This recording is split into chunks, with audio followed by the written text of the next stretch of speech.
will I lose my memory when I get old? Your brain is shrinking. Well, if you're over 30, it is. After that, on average, you'll lose a bit less than 0.5% of your brain volume every year.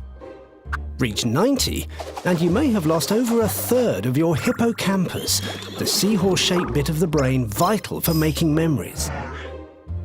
And you'll have said goodbye to 14% of your cerebral cortex, the grey matter responsible for useful things like thinking, emotions, and speech.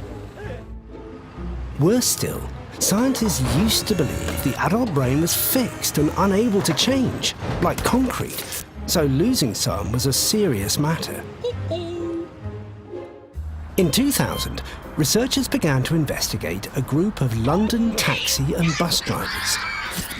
The bus drivers trained for 6 weeks and then drove the same routes every day, whereas the taxi drivers had trained for up to 4 years, memorizing some 25,000 streets.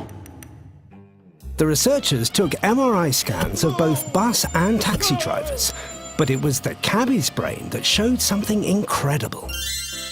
Their brains contained far more grey matter in the back part of the hippocampus than the bus drivers. Here's what scientists think was going on.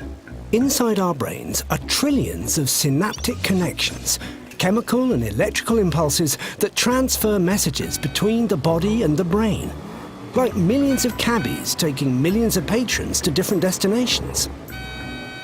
In memorizing and using their mental map of London, the cabbies' brains adapted and changed, creating more synaptic connections.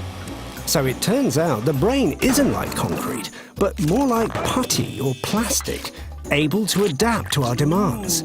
Scientists call this adaptability neuroplasticity.